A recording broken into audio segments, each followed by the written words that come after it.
चलिए देवर जी, अब अंगूठी ढूंढने का खेल भी आपको खेलना ही पड़ेगा, ताकि हम भी तो देखें कि आगे चलकर आप दोनों में से किसकी चलने वाली है।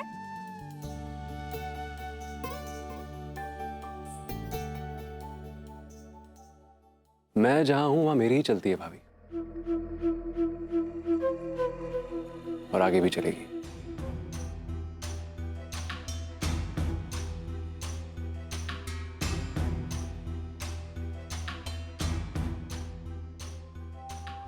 पर ये छिंदी सा खेल मेरी लाइफ का फैसला नहीं कर सकता है,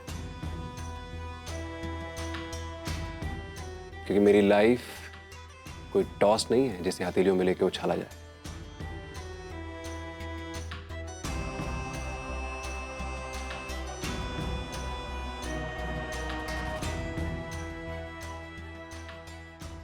हाँ हाँ, अभी चाहे तुम जो कुछ कह लो, लेकिन सच तो ये है कि घर में घरवाली की ही चलनी चाहिए। और तुम मानो ना मानो, लेकिन भाई बड़े बड़े तुर्रम खा भी घर आके सिर्फ पति हो जाते हैं।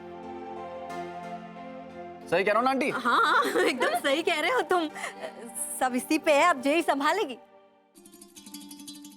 देखते हैं इनके हमारे परिवार में शामिल होने के बाद क्या क्या होता है। हाँ?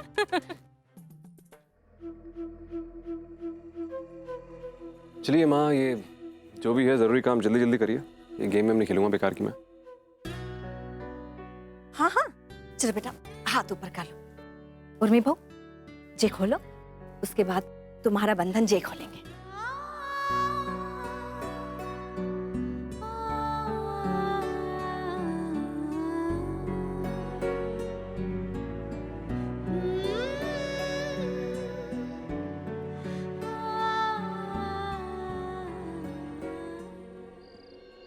उसकी मुसीबतों की चिंता करना तुम छोड़ो त्रिशा। एक तुम ही नहीं हो उसके लिए अच्छा सोचने वाली। और याद रखो, सम्राट उसका पति है अब। एग्जैक्टली मॉम, यही तो प्रॉब्लम है कि अब वो आदमी उसका पति है। देखो त्रिशा, हम मानते हैं कि सम्राट के बातचीत करने का तरीका ठीक नहीं है। हमने भी देखा है उसे अजीब बात करते हुए, लेकिन इसका यह मतलब नहीं है कि वो इंसान खराब है। कई लोग होते हैं जिन्हें बातचीत करने का ढंग नहीं मालूम होता है। और ये मत भूलो कि यही सम्राट अपनी माँ को सबके सामने माफी मंगवाने के लिए ले आया था। यही तो चाल है उसकी माँ। एक काम ऐसा कर दिया है कि बात बात पे आप सब लोग उसी चीज का एग्जाम्पल देते हो। पूरे परिवार ने सोच समझकर ही शादी की है उर्मी की, और तुम फिर से वही सब मत शुरू करो। तुम अपनी ये रट छोड़ो और अपनी पढ़ाई में ध्यान दो। तुम्हारी इन्हीं हरकतों की वजह से पहले ही कम दिक्कतें नहीं हुई हैं यहाँ पर। तुम्हारा बस चलता ना तो सच में ये शादी नहीं हुई होती। माँ प्लीज। बस त्रिशा बस, ये बात हमें और नहीं सुननी है। अब तुम फोन रखो, और ये बात करने के लिए ना वापस हमें फोन मत करना।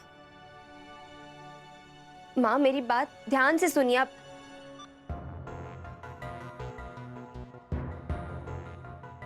ये लड़की भी ना किसी दिन बड़ी मुसीबत में डालेगी अपने माँ बाप को।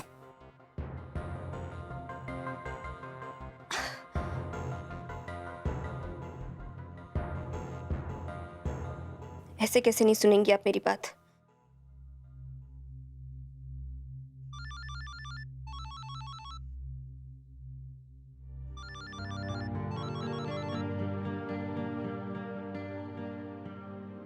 त्रिशा, आपको क्या लगता है माँ कि मैं उर्मी की खुशियों में शामिल नहीं होना चाहती थी?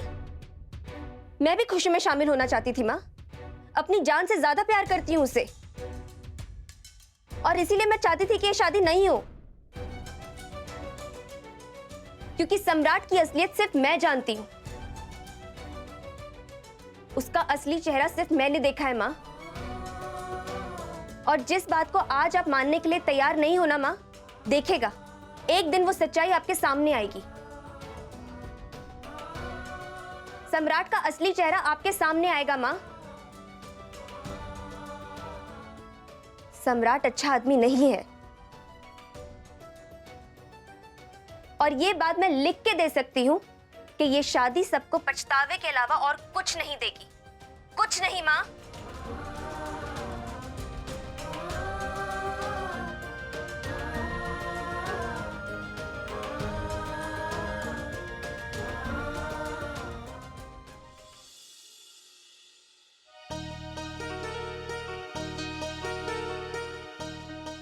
ओफो, अब इसे क्या हो गया? ये पेज भी अटक गया, खुल भी नहीं रहा है। क्यों परेशान हो रही हो? लाओ मैं खोल देता हूँ। याद है आपको, हमारी पहली रात भी आपने इतने ही प्यार से सारे गहने उतारे थे। कैसे भूल सकता हूँ, मेरी जिंदगी की सबसे खूबसूरत रात थी वो। बस कुछ समझ नहीं आ रहा था क्या कहूँ क्या करूँ, थोड़ा नर्वस था। याद है हमें, आपके तो हाथ भी कांप रहे थे। सच में। और 1 घंटे तक आप सारे गहने ही उतारते रह गए थे। अरे तो भाई क्या करता मैं, तुम्हें छूते ही कुछ होने लगता था। ऐसा लग रहा था कि अपनी जिंदगी की सबसे कठिन परीक्षा दे रहा हूँ। सच में कितनी मजेदार यादें हैं ना वो। दिल दिमाग में ऐसे बैठी है जैसे कि ये सब कल की ही बात हो। बिल्कुल, हम आज भी याद करके वो बेचैनी, वो नर्वसनेस महसूस कर सकते हैं। इतनी ताजा है वो रात हमारे जहन में। हम आपसे एक बात कहें, हम बहुत खुशनसीब हैं जो आप हमें मिले। हम भी तुम्हें पाकर पूरे हो गए कंचन।